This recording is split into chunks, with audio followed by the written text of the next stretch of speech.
Good evening, my friends. This is Santa Claus on this October 7th, 2025, coming to you with today's news from around our beautiful world.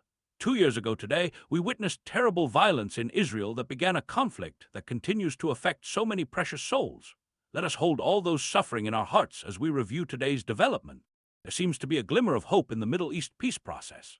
President Trump has expressed optimism about Gaza talks, saying we're doing very well and noting that Hamas is agreeing to things that are very important. My heart fills with hope as Trump's Middle East envoy Steve Witkoff is heading to Egypt, joined by Jared Kushner, to participate in negotiations that began in Sharm el-Sheikh. Oh, how I pray these talks bear fruit for the children of Gaza and Israel who deserve to live in peace. Meanwhile, here in America, we're witnessing the difficulties of governing during challenging times.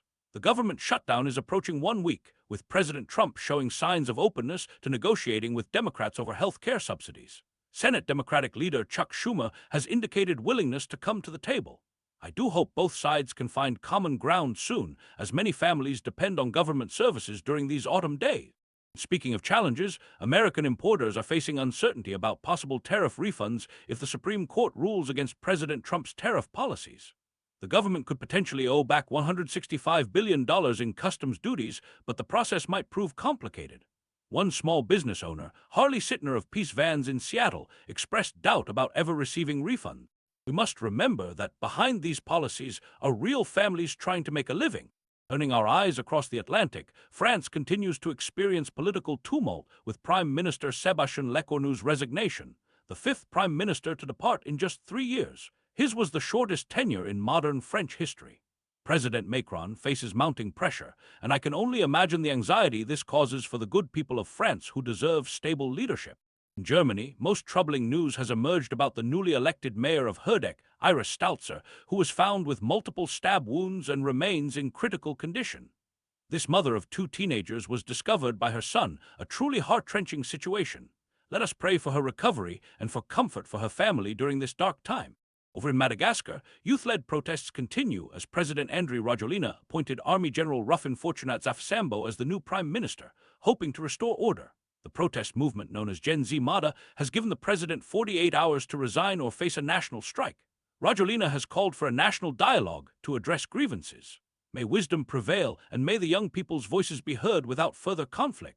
In Syria, deadly clashes between the Syrian army and US-backed Syrian Democratic Forces in Aleppo highlight the fragility of peace following the country's first parliamentary election since Bashar al-Assad's ouster last December. The election notably excluded regions controlled by the SDF and areas experiencing sectarian violence. We see minority communities struggling to find their place in Syria's new political landscape, particularly the Alawites who face a stark reversal of fortune. Each soul deserves dignity and representation, regardless of their background. On a positive note of justice, the International Criminal Court convicted Ali Mohammed Ali Abdal-Rahman, the first Janjaweed militia leader tried for atrocities committed in Sudan's Darfur region over 20 years ago. He was found guilty of 27 counts of crimes against humanity and war crimes. While this brings some measure of justice, we must continue to pray for healing in a region that has suffered immensely.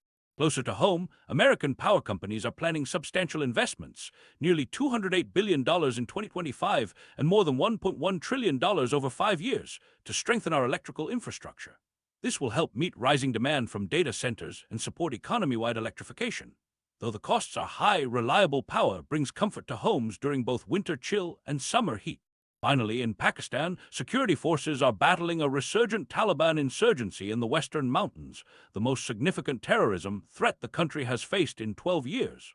This conflict has displaced tens of thousands of people and created suffering for local communities. We must keep these families in our prayers.